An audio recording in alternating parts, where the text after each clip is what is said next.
je reste sur le factuel. Information yu ma jot ñoom ñoo ko joxe c'est des informations yoo xamante ni peut-être mën na doon dëgg mën na bañ a doon dëgg. Alors ñoom nee nañu station bu nekk minimum dina employer 30 personnes. bu ñu leen nee 70 stations nañ jotoo saccagé information bu génnee ci presse bi boo xoolee 70 nga multiplier ko par nga diviser ko par 2000 ça te donne 70 xaw ma 30 nga diviser ko par 2000 ça te donne 70 stations yi nga xamante ni dañ koo saccagé. Donc loolu mën na nekk lu plausible j'ai pas dit que c'est vrai mais lu plausible maintenant li ma bëgg wax rek mooy lu ndaw la en fait bu ñu nuyee par exemple que état bi amul vocation de finance waxuñu lu bees lu ñëpp xam la état amul vocation de finance amul vocation de créer emploi li mu mën mooy mu fexe ba marché emploi bi ku nekk mën si bay sa waar xale bi nga xamante ni yor na jakartaam là où je rejoins kilifa xale bu yore jakartaam kooku da nga koy fexe ba mu am vision boo xamante ni dans le long terme dafay gën a productif kii am na ambition bi am na détermination mi ngi jug di liggéey kooku da nga koy fekk ni que comme lii ngay def nii sa cawarte bi ngay wane ci lii nii naam baax na mais kaa ma jox lu li gën mais doo ko bàyyi mi continuer di daw ci Jakarta ba nga koy naan da nga koy financer ay Jakarta te ñun xam nañu histoire Jakarta boo demee tey jii Thiès dafa am benn pavillon boo xamante ni ci biir hôpital bi dañ ko tuddee pavillon Jakarta parce que lu muy def ci ay morts dafa nekk ay morts yoo xamante ni yu doy waar la ñu koy gis au vu et au su de tout le monde les gens le voient Kaolack boo fa demee da ngay gis ay accidents ay cimetières et tout cela donc dafa am loo xamante ni tey man li ma yéenewul sama njaboot du ma si yéene neen Aïcha nga si yéeg c'est pas parce que conjoncture am na ci benn bërëb que damay accepter tey jii ñu leen fay tegal ay Jakarta taxi yi xam nga lu ñuy demander ay licence yoo xamante ne ba Macky Sall yéegee la arrêté ni dootu ko joxati benn taximan alors que tey ñun ñëppay toog dinaan taxi dañoo màggat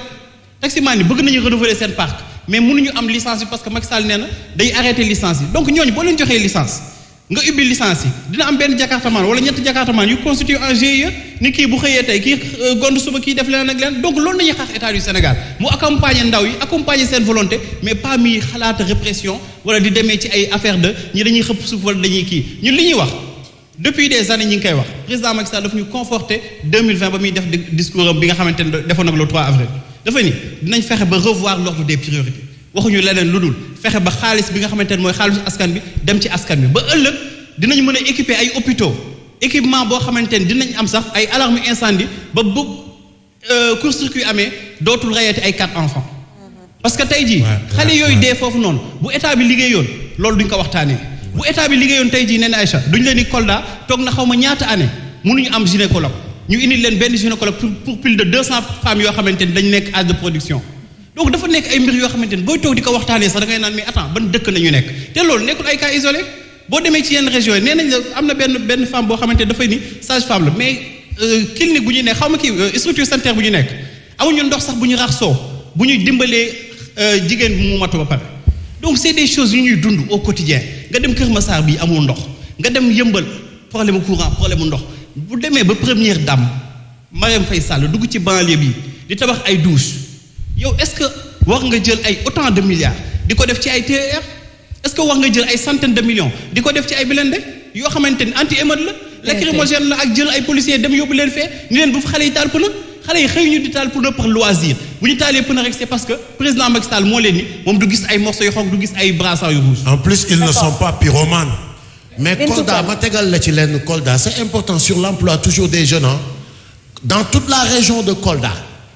jàpp Diaoubé yooyu yëpp zone boobu benn comptable en chef moo fa nekk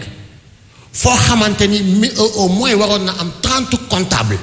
benn comptable moo fa nekk alors ñi am seen diplôme en comptabilité et qui chôment aujourd'hui loolu nan la koy état di expliquer nan la koy état di expliquer il faut que ñu bàyyi politique bi ak sàcc bi il faut le dire gis nga il faut appeler chacha parce que benn comptable boobu fa nekk ça va juste permettre de mieux voler day nekk koo xamante ni il milite dans le parti je suis sûr que ni sax amul diplôme en comptabilité te y a des masters 2 en comptabilité qui chôment wala ñu nekk ay gardiens dans les banques parce que bokk na ci parti bi bokkoon na ci coalition bi gagné na ñu jël ko def ko comptable foo xamante ni fu ñu fa mënoon a embaucher 30 jeunes yoo xamante ni am nañ seen diplôme di leen fay au moins 500 000 ñu ko fay moom benn 15 millions ba pare du am contrôle du am dara non mais gis nga yi ñu war a wax yooyu la d'accord il faut que ñu gëstu affaire gis nga liggéey ya ngi fi mais buñ ko jëlee jox ko ñi ñu ko war a jox wàcce ko fi ñu ko war a wàcce bàyyi seen politique bi non le problème de l'emploi des jeunes dinañ ko régler dinañ ci ñëwaat alors ma jox Bintou Kane laata ñuy dem na bien. D'accord donc moi je reste toujours sur l'enveloppe des 450 milliards ñu gis ni que tout le temps dafa nekk échec agence yi nga xam ne en tout cas pour l'emploi des jeunes moo ko tax a jóg tout le temps dafay nekk fiasco pour les Sénégalais jeunes yi duñ ci retrouver wu et tout maintenant ñuy gis yeneen exemple pays africain lu ci mel ni le Rwanda ñu gis le génocide rwandais fi Rwanda yeeg si tey jii ñu gis ko aussi ñu gis ni que le président Kagame dafa intégrer l'entrepreneuriat dans le système éducatif en tout cas gis nañ ni y a beaucoup de chômage dans notre pays est-ce que tey aussi président Macky Sall sur un coup de tête mu budgétiser une enveloppe de 450 milliards loolu est-ce que jotu tey mu intégrer dans le secteur éducatif en tout cas yenn yu nga xam ne en tout cas mun na dimbale jeunes yi pour ñu mun a sukkale ko l'autre inquiétude que j'ai par rapport à ces 450 milliards est-ce que jotul aussi ñu revisiter l'école sénégalaise pourquoi parce que y a des étudiants yoo xam ne on les appelle les étudiants du président Macky Sall étudiants yu nga xam ne dañu am baccalauréat orienté wuñu leen dans les universités publiques du Sénégal orienté leen dans les universités privées du Sénégal président Macky Sall ne mooy fay enseignement xale yi. Macky Family. voilà ma dem plusieurs fois ci ay magasins fekk fa ay xale yuy jaay nga gis booy wax ak ñoom da ngay xam ne am nañ benn niveau d'étude bi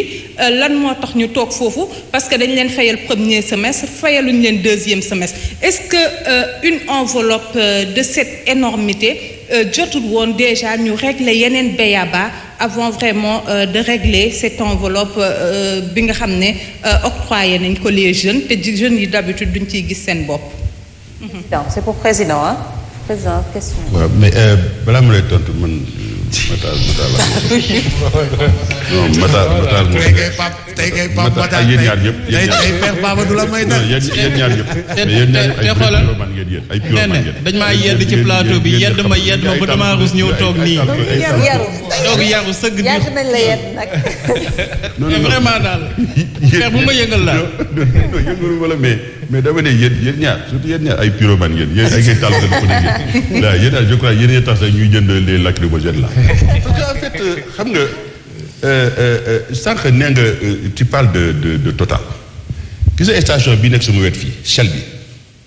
moo gën a rëy si station yi gën a rëy Sénégal la ci la bokk. mais y a pas 30 personnes. bi si gën a rëy si la bokk y a pas 30 personnes. ku la joxe ne station yi on en a brûlé 70 est-ce que d'abord on en a brûlé 70. moi je demande à voir 70 dafa bëri. 70 stations dafa bëri. Je crois à la volée peut-être on en a brûlé une quinzaine je sais pas mais peut-être un peu plus mais 70 dafa bëri te station bii nekk fii moo gën a rëy si station yi nekk Sénégal station Total yi ko gën a rëy da nga leen di compter peut-être ay 4-5 lañu te fii y a pas 30 personnes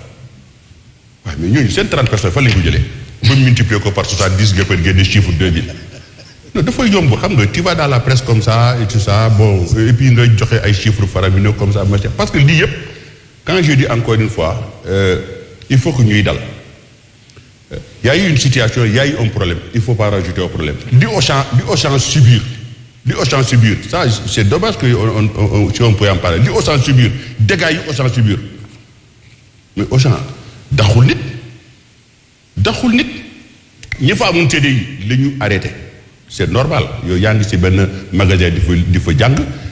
pour ñu jàngal la et tout ça ñu toj magasin ba mais forcément ce CDI dafay taxaw net loolu la Auchan def te li ñu yàqal ci Auchan yàqaluñu ko Total. mais Total dafa suspendre j'ai bien dit suspendu. pas dàq suspendu dafa suspendre. dàqul. dafa oui suspendre mais waxuma ne dafa dàq sax. mais dama ne buñ ciy xool je dis pas que c'est vrai encore une fois mais dafa am ñuy xëy am na ñuy gont te boo xoolee minimum am na 10 personnes yuy xëy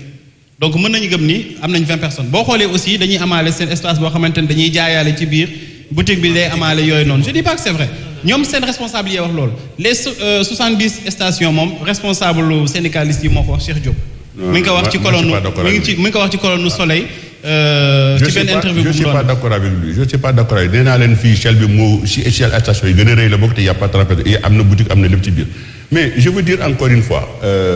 les amis xam nga fii plateau bi il faut que mu am lu mu jëriñ ah nee plateau bi foog mu am lu mu jëriñ c'est-à-dire que essayons de construire quelque chose autour de ce qui a été dit autour de ce que l'État veut faire. Est-ce que c'est suffisant ñu ne c'est pas suffisant il faut nga yokk ko est-ce que na nga koy defee est-ce que nii la non jëla voie bi moo gën parce que moi je trouve que quelque part aussi parfois je dis xëy na peut-être le président n'a pas suffisamment de très bons conseillers. Bon, ça c'est ma xalaat la. dafa nank même rek dama koy wax je dis suma xalaat la parce que moi quand je dis le président n'a pas de très bons conseillers xam nga conseil mooy lan. mooy koo xam ne boo toogee ak moom boo ko jëlee conseiller ce qui veut dire que da nga bëgg mu wax la xalaatam. mais ko xam ne da nga koy jël ba pare te bëgguloo dégg xalaatam wala moom mu ragal la wax xalaatam kooku dootul conseil. Il est mal entouré le président vous voulez dire. je dis pas ça moi je pèse mes mots. Je pense que le président n'a pas de bons conseillers pas tous mais il y a pas de bons conseils. Et il y a des conseillers yoo xam ne que je connais am na ñoo xam ne ay ministres ay conseillers yoo xam ne je les connais. Et il peut avoir de bons conseillers mais moom mu dëgg non yow kilifa bu ma wax loolu lu ma bëggul wax loolu yow yaa koy wax xam nga yéen nee naa leen yéen ay extrémistes ngeen da ngeen di taal da ngeen di xam ba mais man je suis pas là pour taal pour xam ba man je suis là pour essayer de parler et construire pour trouver des solutions. Moi je dis autour du président dafa am ñoo xam ne c'est pas de bons conseils parce que en fait ils sont bons quand ils sont dehors quand tu les vois dehors ku nekk mu ngi am 4 garde-corps 5 garde-corps dans leur village dans leur bled et tout ça yore seen auto 4x4 yu ngeen di wëndalu mais yow kooku ban solution nga bëgg mu apporter le président mënu ko. parce que déjà il est déconnecté de la réalité. parce que du wax bu fekkee aussi président da ngay dem si moom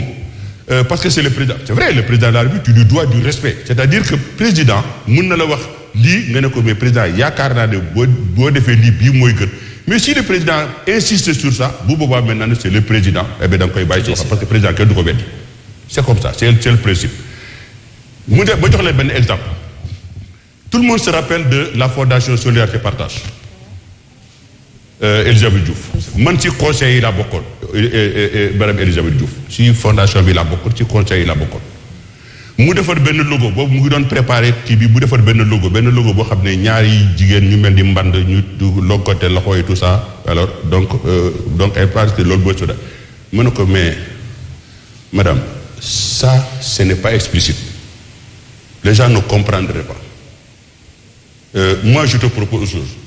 mu ne non j'aime bien ça et tout ça ma insister parce qu'en fait c'est ça le rôle d'un conseil ma insister ma ne ko soo bëggee nit ñi ak capter ce projet tout de suite mais da ngay jël benn mburu nga damm ko ci digg bi nga jël loolu nga kii ko mu ne ma tànjaan d'accord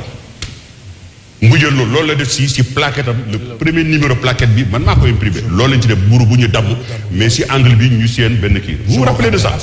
et il l'a adopté te loolu moo gën a vulgariser c'est-à-dire qu'en fait c'est ça un conseil da ngay ñemee wax su président insisté nag ne la non tiré bu boobaa maintenant nga recule mais tu auras quand même